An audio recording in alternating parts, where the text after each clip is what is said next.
live. I'll write it and we'll do it live. And thing sucks. This is a tough team right here. This is a tough team right here. Don't you know? This is a tough team right here. You got to you know where Willis is right now. This is a tough team right here. This is a tough team right here. You got to pump it up. Don't you know? Pump it up. I like to know where Willis is right now. This is a tough team right here. You got to pump it up. Don't you know? Pump it up. You got to pump it up. Don't you know? Pump it up. You got to pump it up. This is a tough team right here. I like to know where Willis is right now. Don't you know? This is a tough team right here. You got to pump it up. Don't you know? Pump it up. It's a tough, yeah, for sure, Matt. I mean, listen, that play by Will Howard, phenomenal play if there's 5 quarters in college football. But unfortunately, as we all know, college football is a 4-quarter game. Yeah, good to see you, Matt. Good to see you, Larry. Good to see you, Tyler. Yes, prayers for Aiden Hutchinson. Might touch on that a little bit here in the podcast, but dude, I mean, that injury, things like that. Like when I see things like that happen, good to see you, CJ. When I see things like that happen, it sends like shivers down my biggest fear in life is sustaining that type of injury. That honestly, to be quite honest, that's why I never went and played professional ball. I didn't want to suffer that type of injury. Trent, I mean, you were watching the game. I'm assuming you saw it live. Definitely prayers to Aiden. Hope it's a quick recovery, but that certainly looks like something that's going to take quite a bit of time to recover from. Yeah, you could tell right away that there was something wrong. He took his gloves off right away, which is not something you typically see players do, and like you could just tell that he was in a ton of pain. And I mean, at that point in time, you just knew that he was done for the game, and then you heard about the cart coming out and the air cast coming out, and that's never a good sign. Then I saw a replay of it on social media. It's like, yep, he's done for the count. Yeah. You know what else isn't a good sign as a side note? So I went down into the kitchen this morning. Actually, my wife told me about this last night, but I'm going to show this here. Do you know what one of these are? You see this? I do, yes. See this? It's labeled here. So my wife went out and bought me this. It's got, it's Sunday, Monday, Tuesday, Wednesday. And I don't know if you can see there. It is loaded with vitamin. Is my wife trying to kill me? I mean, we've been married for 10 years now. You hit that 10-year mark. You start, you're getting that little bit of itch. She sends me a text today. She's like, make sure you take your vitamins. Dude, this terrifies me. I don't know some of these pills in here are like the size of a pickle. I don't know. Did she let you know what those vitamins are, or are you just taking her for her word on it? Some of it's for bone health, some of it's for heart health. I don't know. I feel like this is one step away from like the early bird at Well, Bob. looks like you haven't taken them today, so you better get that done. Well, that's what I'm saying. I'm asking you. I mean, is this something like, look at, there's like 15 pills in each one of these. Man. When you have one of these, when you've reached this point in life, I'm 40 years old. I feel like this is when you've turned a curve. When you start doing this type of thing, this is when you're just in a different phase of your life, man. Some of our viewers are wondering if you took out a new life insurance policy or something. No, I didn't. Better vitamins than medications. Well, I'm on some of those too, heavily medicated. Now I'm getting these vitamins in. Look, man, when you see something like this, you just know that life is going a certain way. You have turned a corner in life. CJ knows he's 40. He can understand. So I'm going to be taking these vitamins throughout the show. And I just want to make, if I keel over here, Trent, everybody knows I've said it live. I've been pretty transparent about what's happening. Yeah.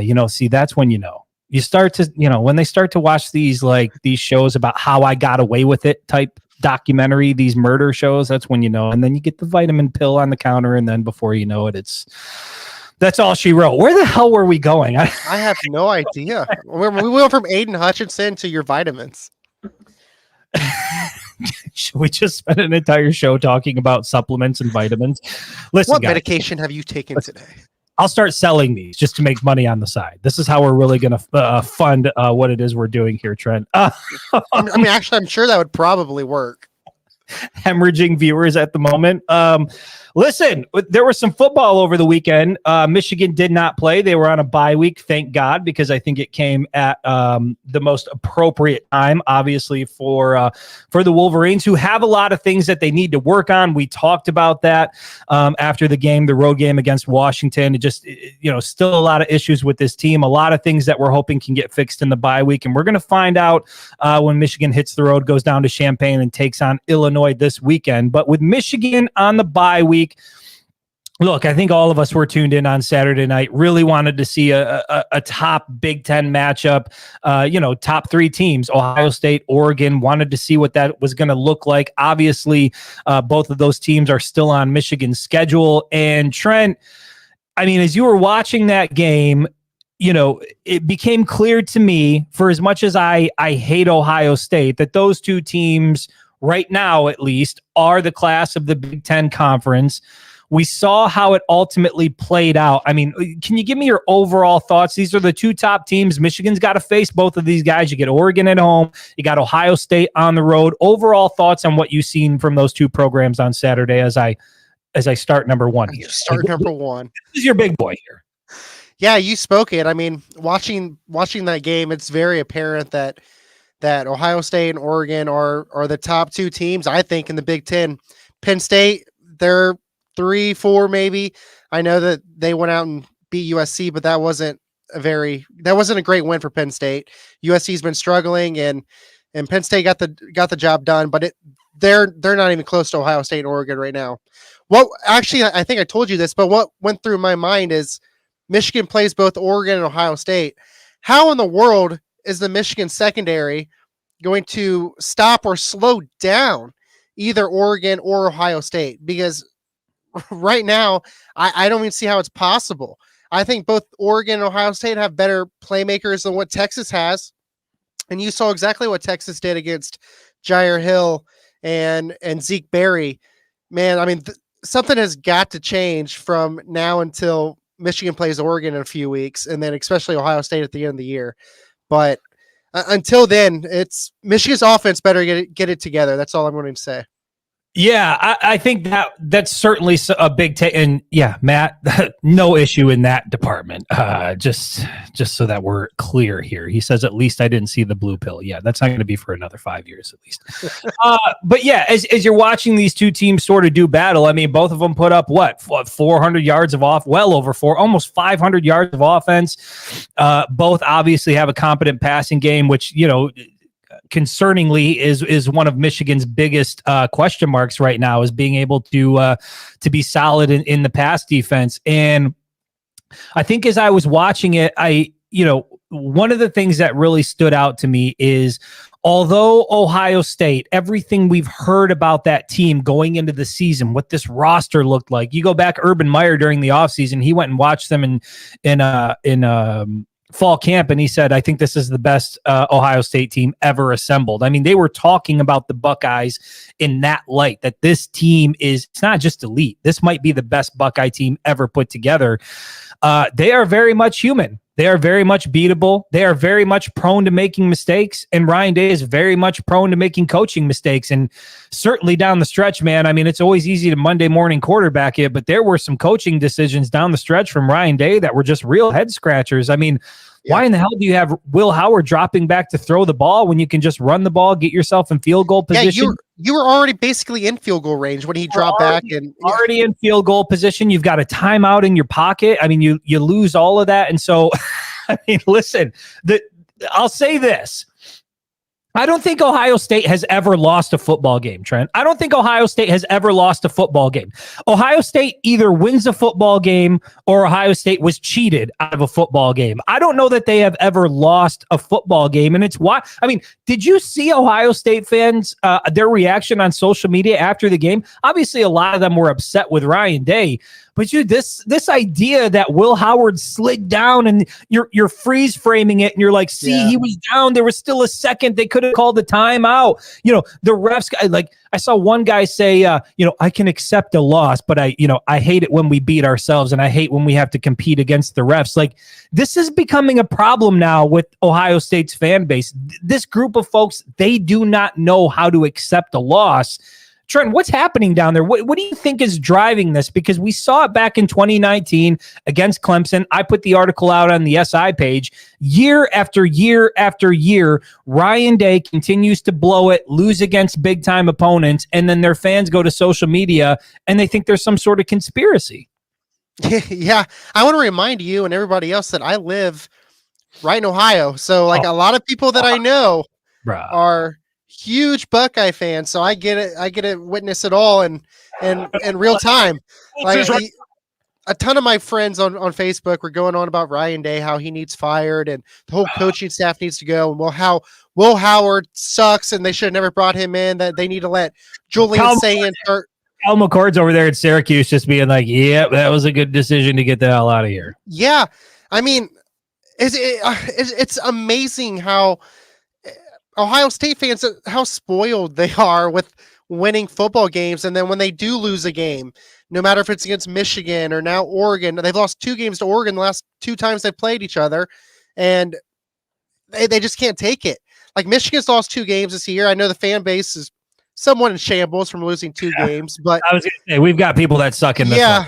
But I feel like when Ohio State loses a game, it goes to a 15 right away. Like, we're talking about a coach that I believe has lost 9 games in his tenure. Yeah, what is he, 58-9 or 56-9? Yeah, like that. A coach 45-0 against unranked opponents. Which, I mean, who gives a shit about that? He's a good coach. I get it's fun to make fun of Ryan Day, and he has a Michigan issue right now. That's for sure. He has a Michigan issue. Well, but the dude still wins games.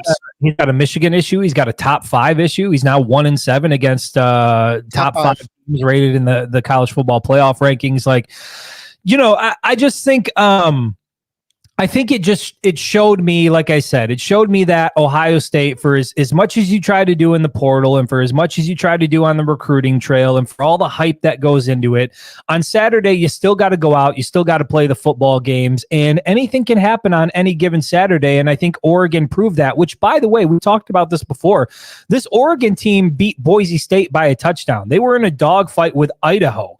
And, we've seen it now with Alabama losing last week, struggling this week. We've seen it with teams like Georgia. Like, overall, what I've come to learn about this particular Michigan football season is there is no traditional juggernaut this year. Everybody is beatable. Anybody can get it any weekend. And I think for me moving forward, Trent, that makes me feel a little bit better about what's possible for Michigan, because unlike in years past, even though it was a great win for Oregon, and, make no mistake, watching them toss the ball through the air, like, that's what I'm saying. Like, when you watch an offense do that, throw the ball down the field, have these beautiful deep completions, I'm like, I would just take one of those on a Saturday in Anna. I don't need a bunch of, just give me one. Can I just see something like that?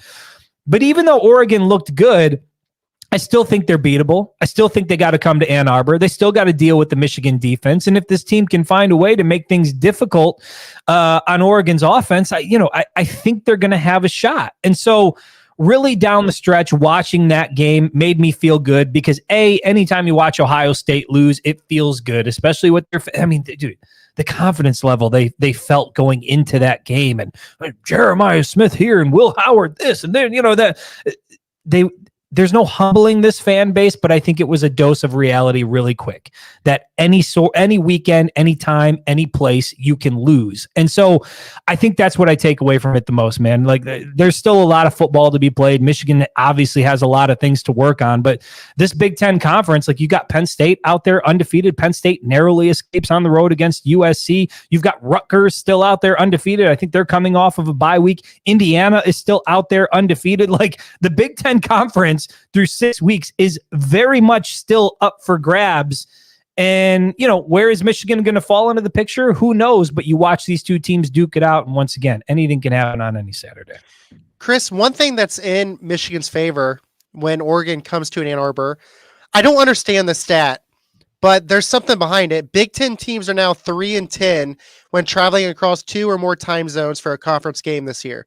Yeah. Again, I don't fully understand why. I get that the flight might be a couple hours longer, but it's strange to me how 3-10 like that is a I believe, a true stat. And I think that favors Michigan right now when Oregon comes to town. Yeah, I mean, well, Washington's a perfect example. Look at Washington. Washington, they go out, they get their asses beat by Rutgers, and then they go home and they defeat Michigan in their own building, and then they got to go travel in the cornfields and play Iowa, and they let the Hawkeyes put up 40 points. Yep. So that just goes to show that, like I said, man, there's a lot of football to be played. There's way more parity in the conference this year, and now that you've eliminated divisions, again, Indiana sitting out there undefeated. Rutgers sitting out there undefeated. I know there's a lot of football left to be played, but Rutgers got crushed by Wisconsin. Rutgers did lose to Wisconsin? Got crushed. When? Saturday. That happened? Oh, Jesus. Well, that shows you how plugged in I am. I don't know shit. I wasn't watching Rutgers, Wisconsin. Okay, Rutgers off the table. But even that, right? Everybody was talking about Rutgers a couple of weeks ago or a week ago, saying that this is a legitimate team. Greg I Schiano, was. yeah, you thought they were going to the college football playoff. Maybe they still will. But ultimately, like, you got to go and travel. You got to play these teams in their own building. Nobody is safe this year. And Oregon has to come to Ann Arbor. They're going to have to deal with Michigan.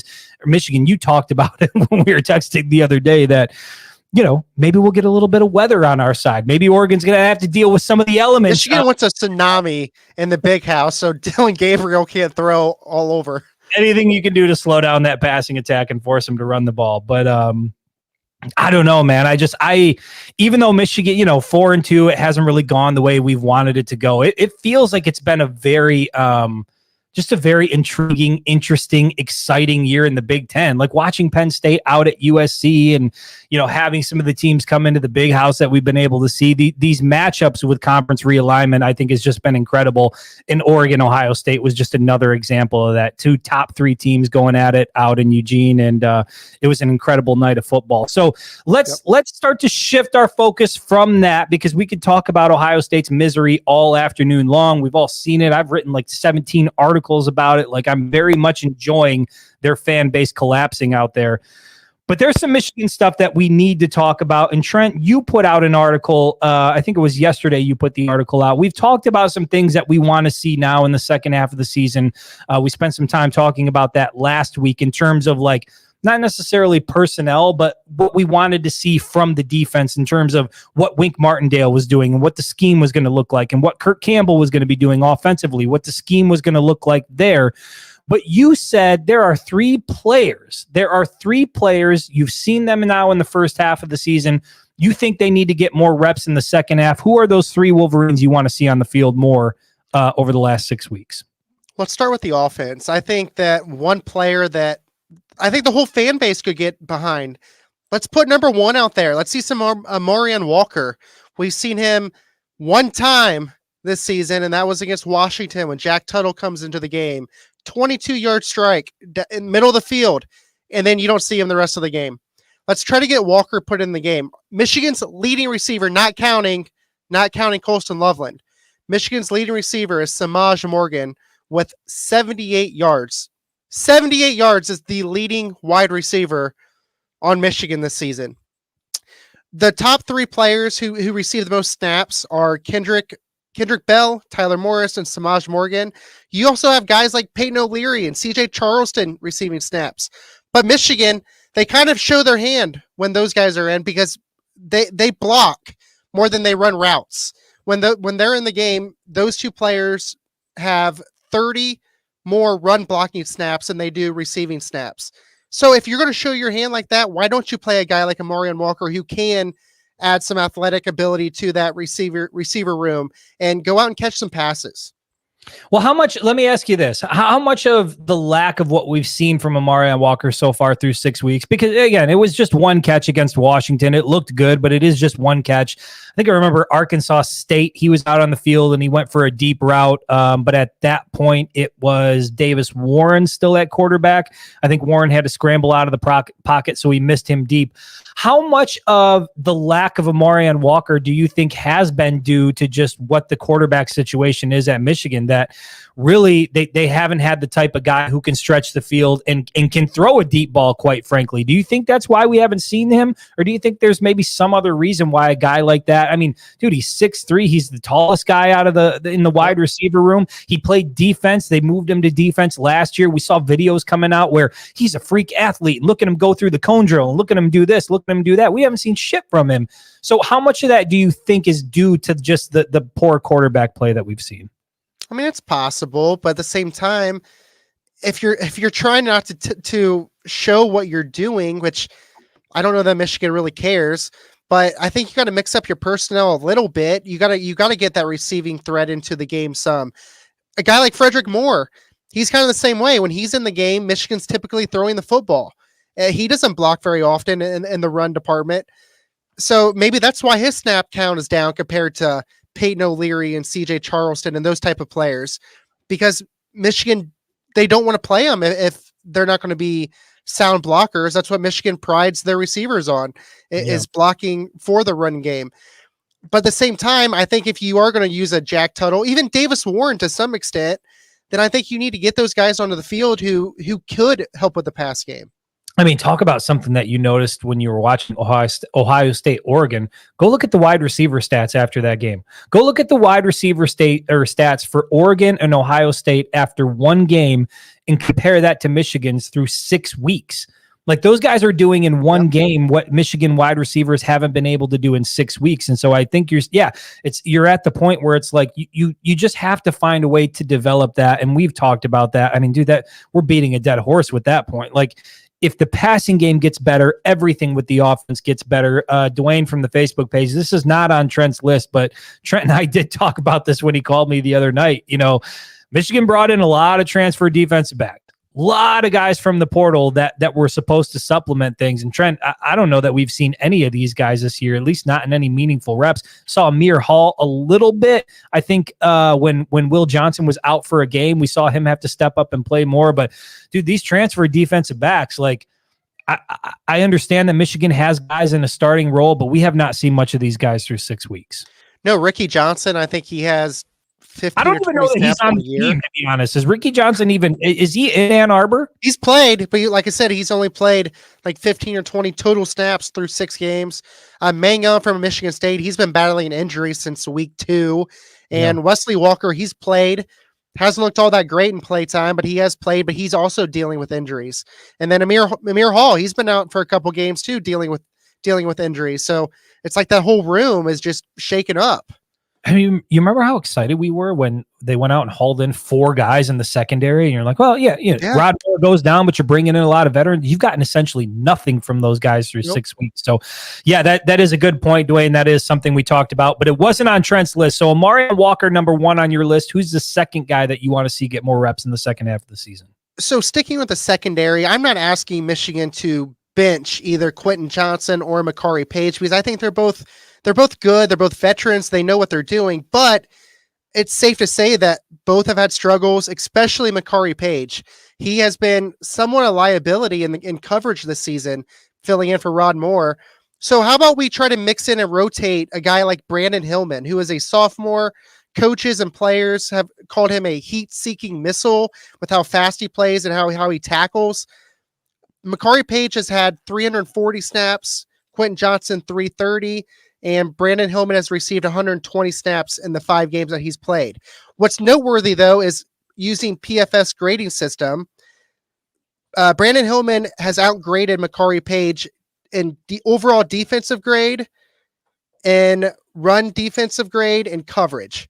So Brandon Hillman, you can make a strong argument that he should be on the field a lot more than what he is, because he's outperforming Makari Page in every area that you could possibly look at. He's also outperforming Quentin Johnson in 2 of those areas.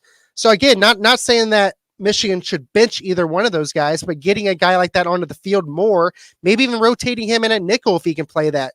Take Zeke Berry off the field a little bit, but get Brandon Hillman on the field at some capacity. Yeah, and you've heard Wink Martindale talk about him in high regard. And honestly, being down in the field, and again, you can only gather so much from this, but when you watch Brandon Hillman play, we talked about it on the last show we did where, there was questions about just the physicality in the secondary. And I know that there was one particular instance, I think it was against USC, where it looked like Makari Page could have taken somebody's head off, and then he just sort of whiffed with his shoulder. We've talked about that with Will Johnson, shoulder checking guys versus like making a big hit and wrapping up. Brandon Hillman doesn't seem to be that type of player in the secondary. Brandon Hillman, very much his mentality is he wants to hit people and he wants to hit people hard. And then afterwards, he likes to scrap and he likes to talk trash and he likes to get in the mix. And so I love guys like that, man. I love guys that have the dog mentality. And you're right, purely from a numbers standpoint, Michigan hasn't been all that great in that area. And it sounds like Brandon Hillman is a guy who's ascending on the depth chart. And it would certainly be, I think, to Michigan's benefit to see him get more reps in the second half of the season. Out of any of these guys that you've picked, Trent, I think that's probably where you're going to be on the money the most. I think Brandon Hillman's going to play a lot of football over the next 6 weeks. Yeah, and look at last season. I'm not saying that Brandon Hillman is Keon Sabb or as good as Keon Sabb right now, but look how much, even when Ron Moore came back from his injury, you would see Keon Sabb on that field a lot. Michigan would play 3 safeties a ton, and we're not really seeing that very often this season. It seems like when Brandon Hillman does come in, it might be for a series as like that third safety, or he just rotates in. But I think at some way Michigan needs to get him onto the field more. Yeah. And before you get to the next one, I mean, what do you think about this? Sean from the Facebook page, he says, as bad as the offense has been, the defense has been the biggest disappointment simply due to expectations. It's been terrible. Would you agree that, the offense, honestly, like when you look at production, the offense has been bad. And we all know that that's due to, the issues through the air. But do you think the defense, if you were to look at both sides of the ball through 6 weeks, I mean, where are you more disappointed? Is it defense? Defensively? Defense. Okay. Yeah, for sure. Because I know the offense. I mean, you're talking about one of the worst passing offense in all of college football. But I think most of the fans knew going into the season that there would be struggles, there would be growing pains. You didn't know what you had at quarterback. You were hoping for the best, but you didn't really know. Defensively, though, everybody thought Michigan would have a top 5 defense this season, and they are far away from that because of pass coverage. Yeah. Their run defense is okay. They're actually towards the top of the nation, but coverage-wise, Michigan is struggling big time, and I think you got to put that in that category. Very, very disappointing. Yeah, I would agree. And it's for the reason that Sean said. I mean, there were questions offensively. We didn't expect it to be as bad as it is through the air, but there were certainly question marks offensively. But defensively, I think, anybody, if you were to talk to some analysts, you were to talk to people in the fan base, everybody thought this was a top 5 defense heading into the season easily.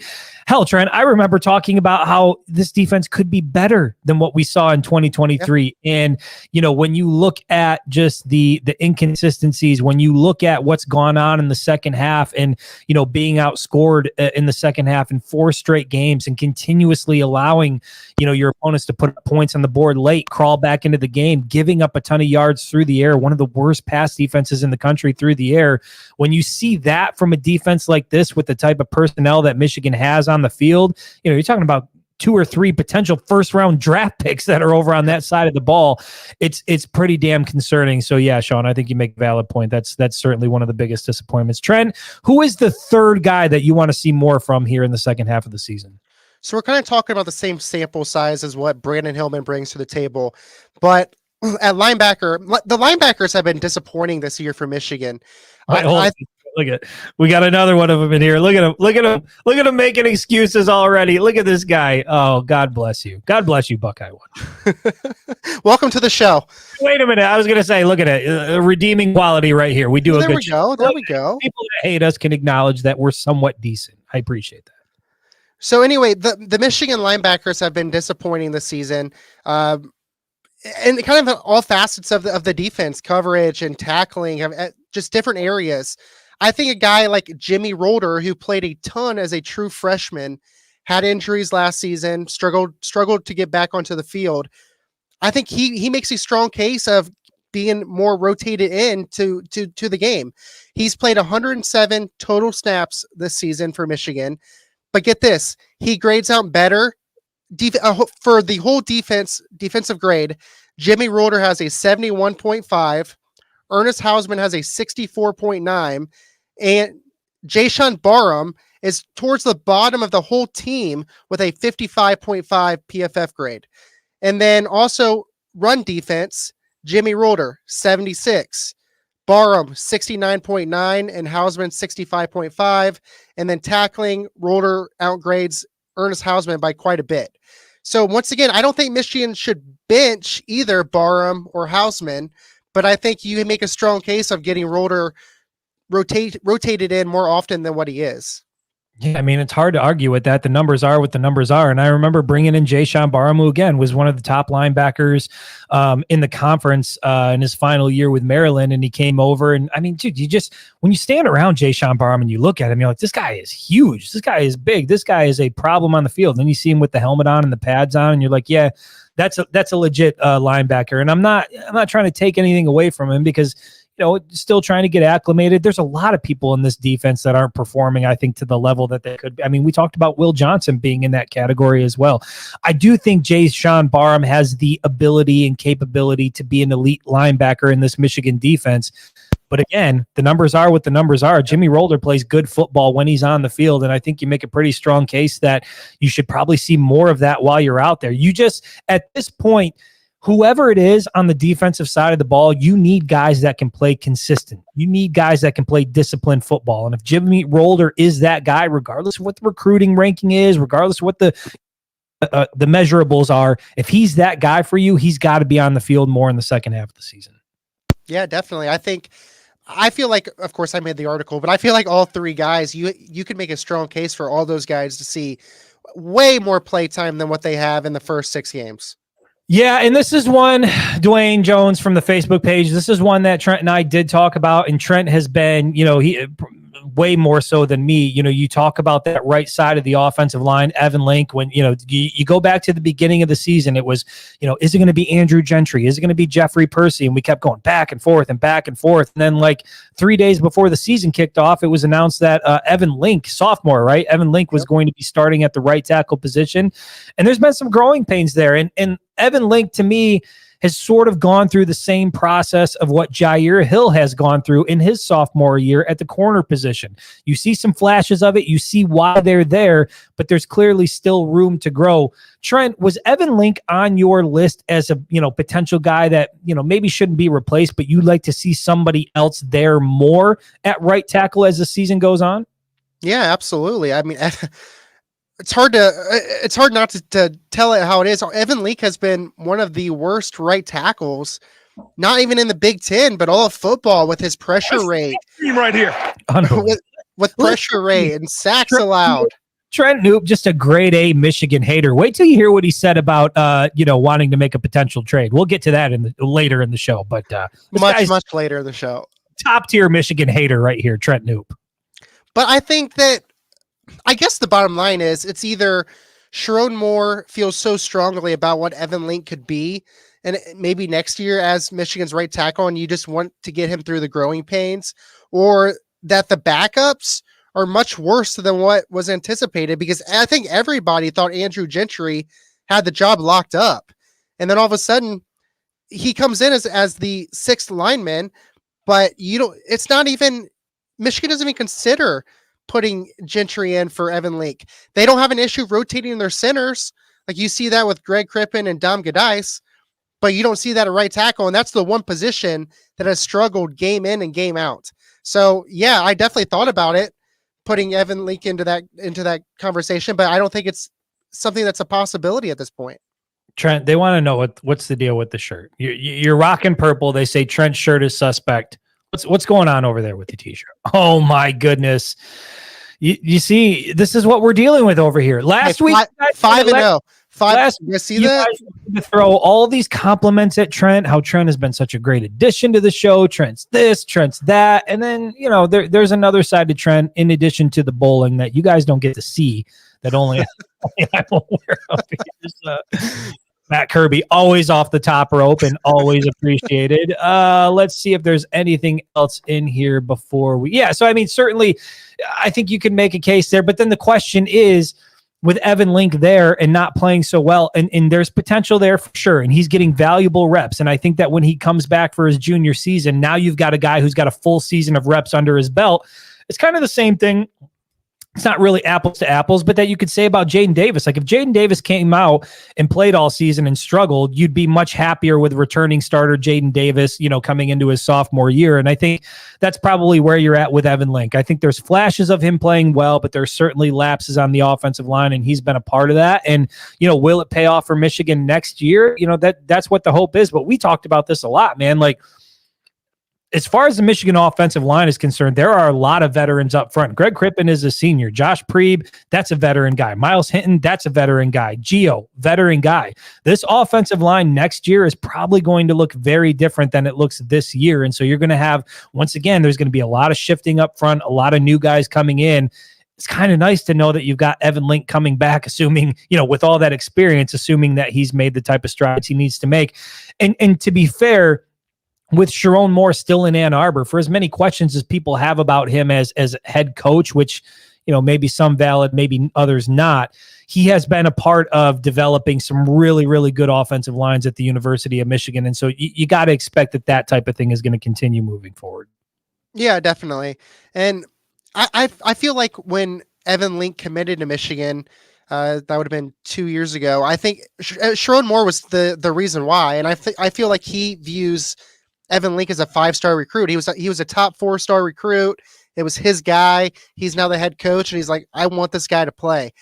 I mean, maybe that's the right move. I don't know. Maybe the backups really aren't going to be any better than what Evan Link can provide. You throw that guy in there, you do get through the growing pains, and he turns out to be a really good right tackle. I just know right now that it just seems like Michigan could entertain a switch there. Yeah, no doubt. But I think the three guys that you picked, to me, Brandon Hillman, who was the first off your board? Marion Walker, and then you've got Jimmy Rolder at linebacker. I think those three guys, some of them have played solid, and then you've got the big question mark with Marion, and it's like, just why? Why hasn't that happened? And maybe that's because just the quarterback play has been what it is. And so I think in the second half of the stretch would certainly like to see more out of those guys. And we're talking about personnel, people on the field, maybe what the future looks like for the program, what the offensive line is going to look like next year. Michigan did get some good news on the recruiting trail. If you're into the whole recruiting thing these days, Trent, you know how I feel about recruiting. Like, you love it. It's nice when you see that Michigan's like in on something, especially when it's an elite prospect. But until these guys actually commit and they sign, with all of the variables and factors, I just don't buy into it. But Trent, Michigan got some, I don't know. I guess you could call it good news. A recruiting analyst put in a confidence level of 50%, which what the hell does that mean? You're 50-50 on something. So does that, okay, can we talk about this for a minute here? If you that is interesting. If you are a recruiting insider, and you're all of a sudden, you're throwing out these projections and predictions, and you're like, I'm predicting Michigan to land this guy. I give him a 50-50 shot. Like, what the hell does that mean? 50-50 means nothing in my world, but it did make some waves. We did write an article about it. Trent, Michigan is trending for an elite offensive lineman in the 2025 cycle. Would certainly be a big boost to that 2025 class. Who is it, and why should we be excited? Andrew Babalola, offensive tackle, Michigan. They're going to be losing Miles Hinton. Evan Link obviously hasn't looked the best. I think that Babalola has an opportunity to slide right in there at either left tackle or right tackle and hold down the fort for at least 3 seasons here at Michigan. It would be the first 5-star get since Will Johnson back in 2021, I believe. It's just huge. And Babalola, he's not just about football. The academics is a huge part of him. And it's been kind of between, it seemed like Michigan and Stanford for a long time because of that. Auburn kind of slipped in and made some ways, Oklahoma. But it's definitely trending towards Michigan. I know yesterday as well, 24/7 Sports, they had Sam Webb and Bryce Marich. They put in predictions for Michigan to land him with a 7 out of 10 confidence. So It's definitely, I feel like it's trending Michigan's way.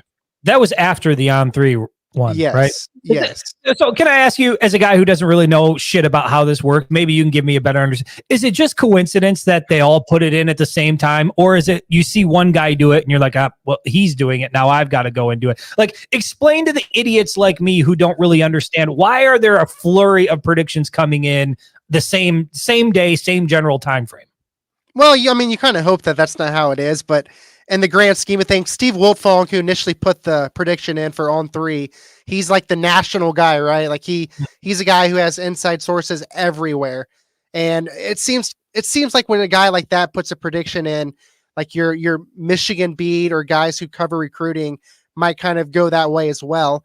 I mean, you hope that these guys have their own inside sources, and I believe a guy like Sam Webb probably does to make that prediction.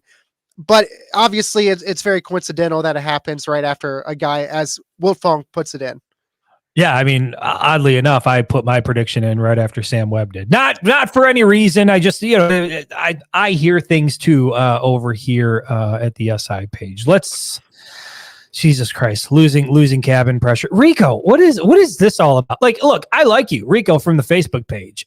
He says it's totally irrelevant that Ohio State lost.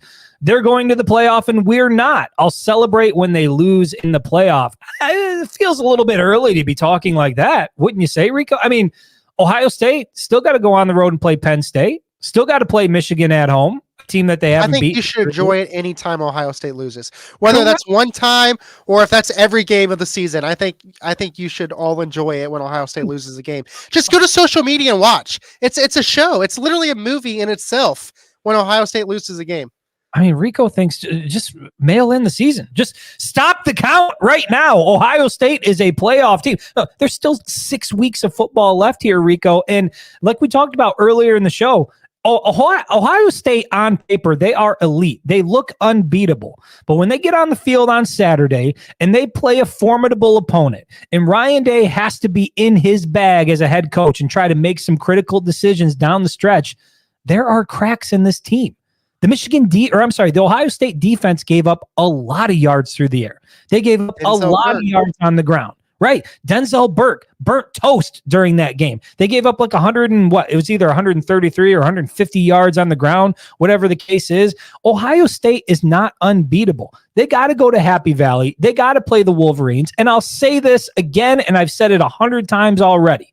If Michigan arrives in Columbus with a competent passing game with Jack Tuttle behind center and the running backs that they have and an offensive line that has found some momentum, and if that defense of Mason Graham and Kenneth Grant and Josiah Stewart and TJ Guy, let's not leave him off the list, Derek May, the linebackers, if the secondary gets it together, I know that those are a lot of ifs, but if that can happen, Ohio State is very beatable. Ohio State might finish the season with 3 losses, and if that happens, they got to go to Penn State. Right, that's what I'm saying. So, there are a lot of Rico's assessment of it doesn't matter that they lost; they're going to the playoff, and we're not. Well, let's see how it plays out. There's a lot of football to be played. I said before the season that I thought Ohio State was more beatable than either Texas or Oregon, and I still feel that way. It's in Columbus, but I think that if Michigan's going to beat any of those 3 teams, it's going to be Ohio State in the shoe. Yeah, and I mean, if you watch college football this year, like I said earlier in the show, I mean, anybody. It can happen to anybody this college football season. And that's why, dude, I know that you're a Vikings fan, but I mean, you got to be willing to admit college football is infinitely better than the NFL. 100%. Right? Dude, I could sit down and watch college football from noon to it goes off at night. Like NFL, I watch it. I watch the red zone actually, but when the Vikings aren't playing, it's hard for me to sit down and watch an entire game. I like watching the highlights of different games and then the red zone channel to see scoring drives. College football just hits differently. It's awesome. Sometimes I look at the comments here and because maybe I'm a little bit behind and I'm not, Matt Kirby from the Facebook page says sphincters will be tight with an exclamation. I don't even know what that means or what that's in reference to, but I'll sign on to it. I trust Matt. You've been in here and referring to OSU. Okay. I mean, sphincters are tight down in Columbus. There's no question about it. There is some clenching of the cheeks going on in Columbus right now, trying to figure out I mean, dude, you lose a couple of games this season. You don't win a national championship with that roster. Trent, it's something that we've talked about nonstop. It's just not survivable for Ryan Day. You saw what happened with a 1-point loss to a top 3 team on the road. The pitchforks were out. They want this guy gone. They were superimposing his face on Osama bin Laden's head after the game. Like, they are coming apart down in Columbus. Do you imagine what it's going to look like if it happens again on November 30th? There is no surviving. When an unranked Michigan Wolverines team goes into the horseshoe and wins. Well, maybe they'll be unranked. Maybe they won't be. When you look at the second half of the schedule, I mean, you got to play ranked Illinois. You got to play ranked Indiana, right? You've got some ranked games that are in there. We'll see what happens. Yes, Robert, get well soon. Yes, we saw the injury to Aiden Hutchinson. It absolutely looked awful. Trent might need to evacuate. Dude, they might come for you. They might come for you if they really figure out who you are and where you live. Trent is down there in enemy territory. We all need to pray for Trent as well. As we are now at 44 minutes into the Monday show. Look, I'm surprised we were able to string together 44 minutes given that we didn't have, usually the Monday show is we talk about Michigan's game over the weekend and we sort of go through our assessment there. Did not do that this time because obviously Michigan was on the bye week, but we do have Michigan, Illinois coming up this weekend.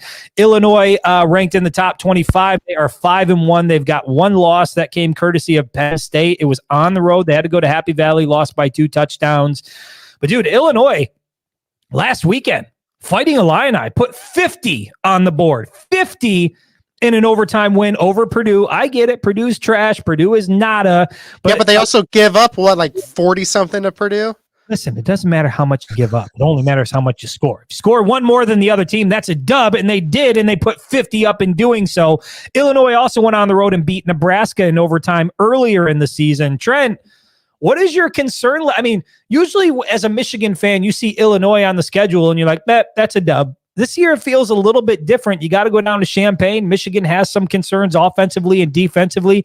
And here, regardless of how many they gave up, damn it, Trent, to see an offense be able to put up 50 points, like, what is the concern level? Let's make it 1 through 5. 1, you don't have a concern in the world. 5, it's like red alarm, sound the alarms. This is a big concern. Where are you at when it comes to this weekend's road matchup against Illinois? I would say probably a 5, right in the middle. I don't think it's going to be a gimme. I said 1 through 5, Trent. Oh, my bad. I'll say 5. Okay, it's not a 5. It's not a 5. I take it back. I'll say probably. Breaking news: Trent is terrified of what's going to happen in Champaign this weekend. I'll give it a 3. 3. I think that it's definitely not a gimme, but Illinois is a good team, especially offensively, and that's been Michigan's struggle.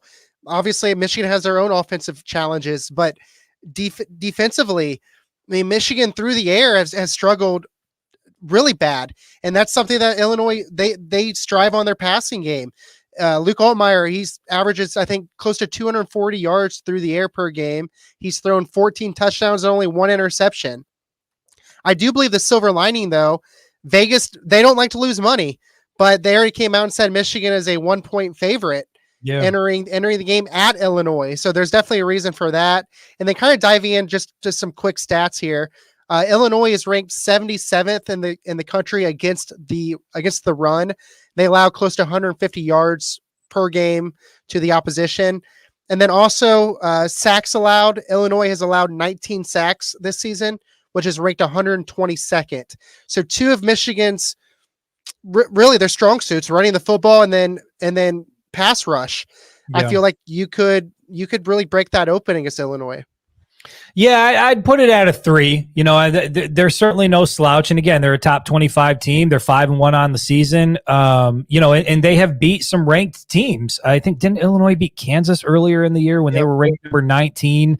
This is not the same Illinois team that we've become accustomed to. And after watching Michigan on the road last weekend or, a couple weekends ago, it was the same old. Like, it was everything, all the issues that we've seen through the first 6 weeks, they just seem to linger week by week. And I have talked about this a lot.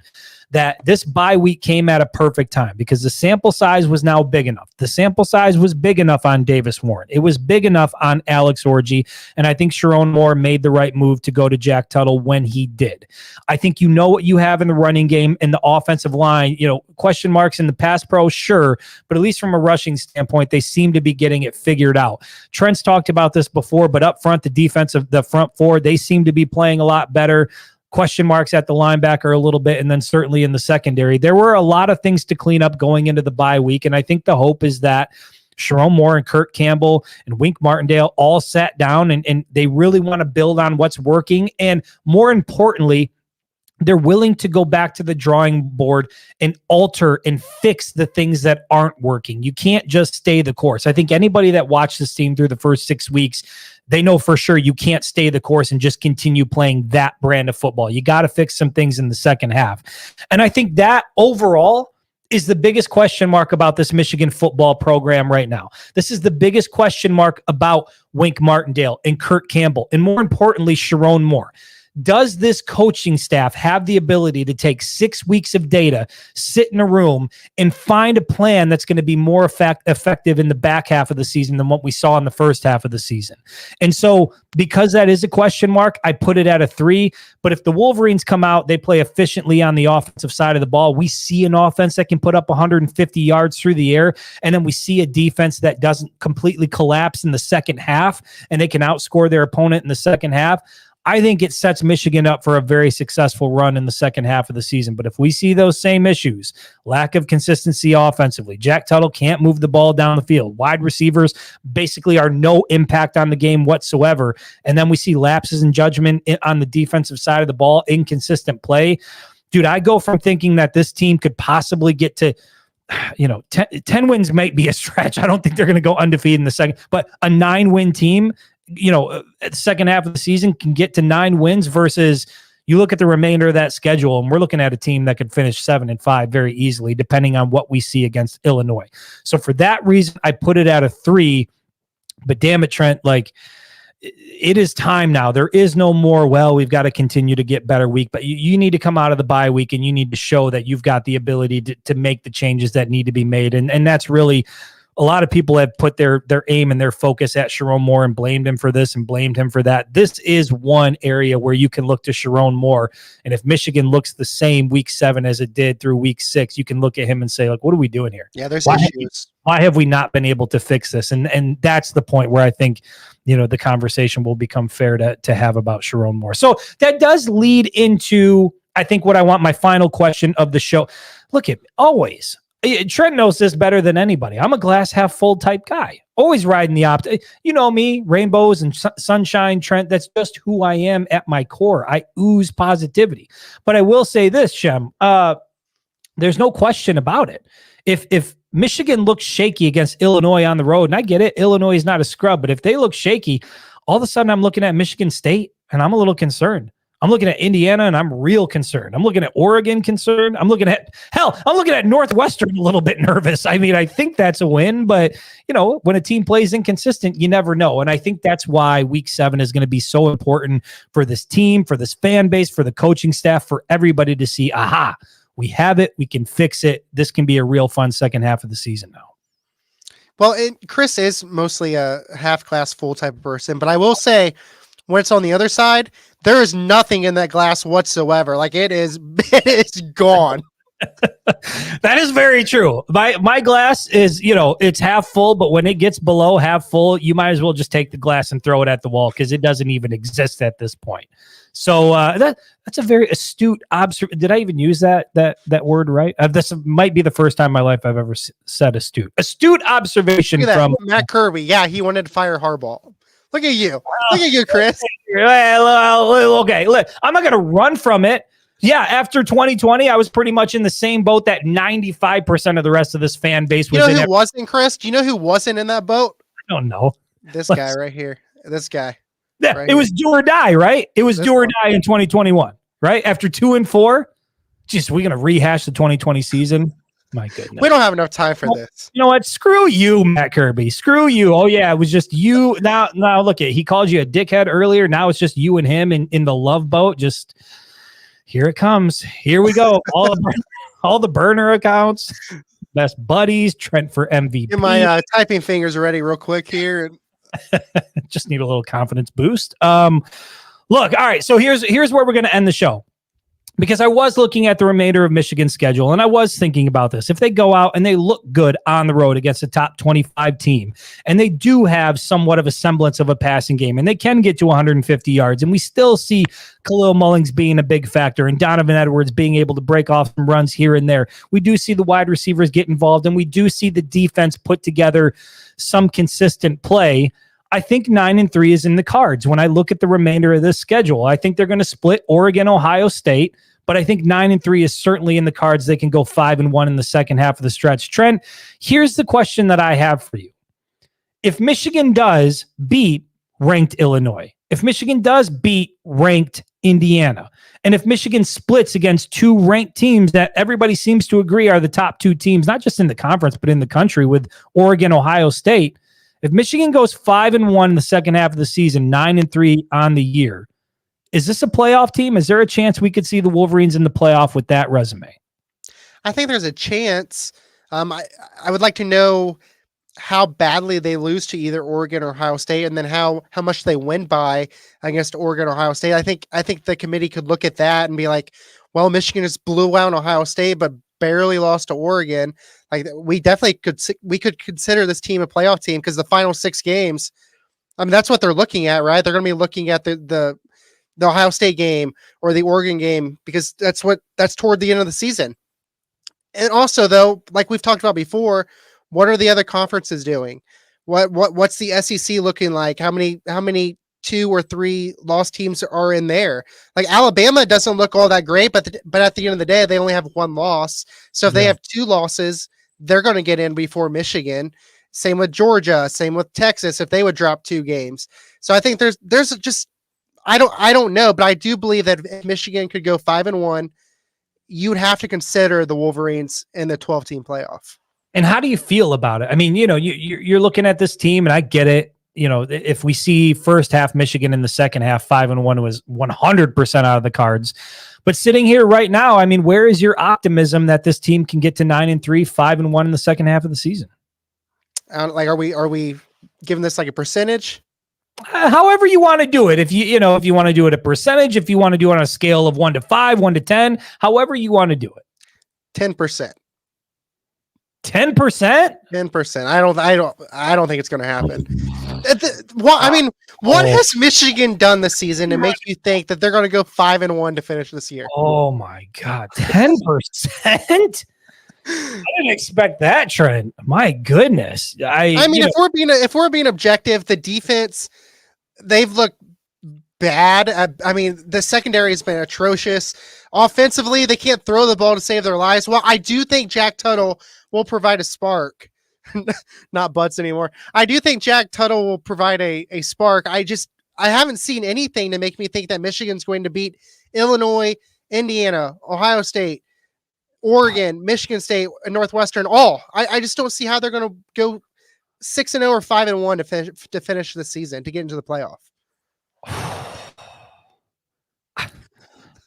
You're just mind blown right now, aren't you? I don't even know what to do with that. 10%? Hey, look at some of these comments. 0%, 5%, 1. Like, it's not going to happen, man. Unless there's a big turnaround.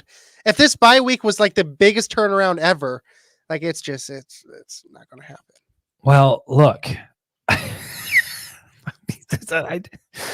5%.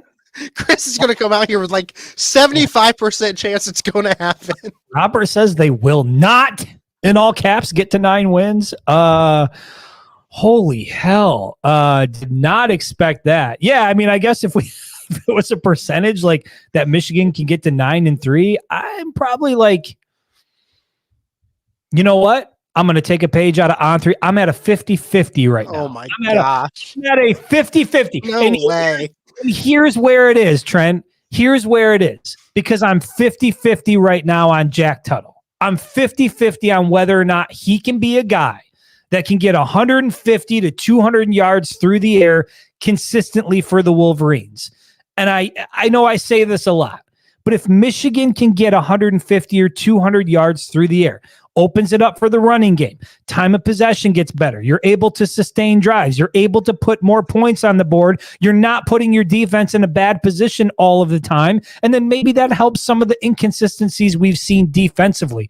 From a personnel standpoint, I think this program is one solid game manager quarterback away from being a 9-3 team when I look at the back half of the schedule. I do think Michigan could beat Oregon and Ann Arbor, but they're going to have to play really good football. I think they can go on the road and beat Ohio State, but they're going to have to play really good football. So I'm 50-50, right? Look at 50-50 as a cop. I'm not 50-50. I got to see it. Listen, here's the thing. See, I think he was prepared to say even a higher number. He heard my number and he shifted down. No. Is it not fair? Listen, I feel like it's a new ball game coming out of the bye week. I feel like it's a new. You're coming out of the bye. You've got Jack Tuttle at quarterback, and we saw some flashes against Washington where, hell, a lot of people seem to think if Jack Tuttle started that entire game that maybe Michigan's walking out of Seattle with a win. I think so. I do. I think if Tuttle starts, they win that game. Right. So if you think Tuttle starts, they beat Washington on the road. How different is the narrative about this team if they go into the bye 5-1 with a road win against Washington and a win against USC? Now I think you're looking at the back half of the season with a totally different outlook on it. So that's all I'm saying. We saw a sampler platter of what Jack Tuttle can do running this offense. I need to see it on the road against Illinois in a full game before I can really make a determination on what's possible. That's why I'm at a 50-50 right now. Until I see it, and I said this, if it looks the same, if it doesn't look good, I'm right there with you, Trent. I'll go to 0%. There's a 0% chance that Michigan can get to 9-3 at that point. But until I see it, I got to give him the benefit of the doubt. I'm going to be a 50-50 guy. Yeah, accuse me of being too. No, what is this? What goalpost? I've been at 9-3. I was at 9-3 at the beginning of the year. I haven't moved anything. I'm actually solidly where I was to start the year. If anybody's moved the goalpost, you're still 9-3. I'm still 9-3. I'm not going to move it. I'm not going to move it. Why would I move it? 9-3 is still there. And I think they can go 5-1 down the stretch if we get out of Jack Tuttle what I think we can get. Okay, let's talk about that, because even if you can get this is where the show really kicks in. Now we got some solid debate going. Let's do it. This is a tough team right here.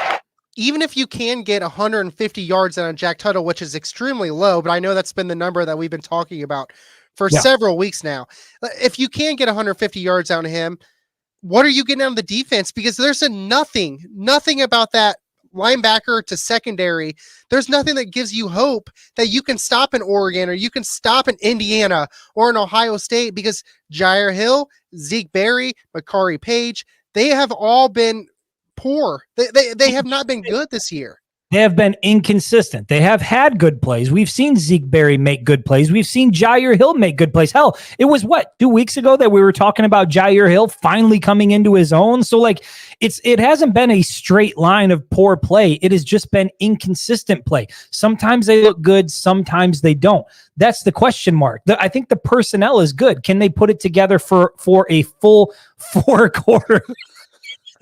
Dude, the people in my family and the people that know me best would just be shocked at this assertion that I'm walking on sunshine all the time. That is not who that's not who I think I am. But I just feel like this team has too many issues outside of the quarterback. Like, obviously the quarterback has been a huge problem all season, but you got pass protection, keeping that quarterback in the pocket to let him make plays.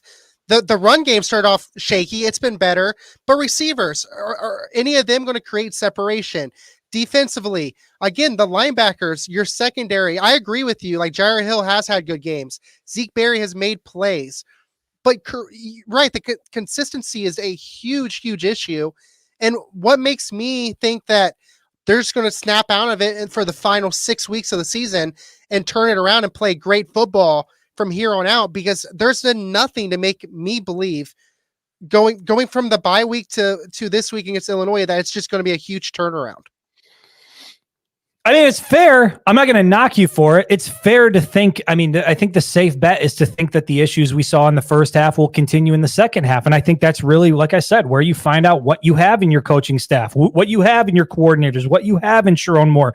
And then we talked about on, I think, was it the Friday show? I don't even remember at this point, but what you have on the field. Who are your leaders? Who are the guys that are going to get this thing back on track? Who are those Aiden Hutchinson type players? Who are the Blake Corums and the Mike Sainristills, the guy, and I said this before, not just the people that talk, but the people that other guys follow. You say something and everybody sort of falls in line, and that's just the standard. And so I think that there are too many question marks for me to just write this team off and for me to move off of 9-3 when that's where I started. That's where I started the season.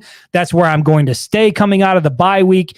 And if after the bye week, this team shows that they cannot make meaningful adjustments, that they cannot put together 4 quarters of football defensively, that the offense cannot do anything down the field through the air, even with Jack Tuttle, at that point, I'll go back to the drawing board and I'll reevaluate everything and I'll be right down where you guys are at. But I'll say this. And this is where I'll end it. I'll say this. I've got receipts here in the comments section. Any of you guys jumping off now, we don't want you back on when Michigan's in the playoff. We don't want you coming back on the bandwagon. You can watch from home. Don't be breaking out your maize and blue gear. Just watch from home and be envious of those who stayed on the train and believe that this team could get it done. Because damn it, Trent, I'm not giving up yet. I'm not giving up on this team. I'm not giving up on the Wolverines. I'm not like you, a fair weather fan. But I say this, we'll be back. We'll be back on Wednesday for Fan-Led Wednesday. You guys want to come and talk shit and have a little bit of fun. It's your show, your topics, your comments. Damn it, I need to get the longer drop on it. We're gonna run it back here. We'll see you back at Wednesday at noon.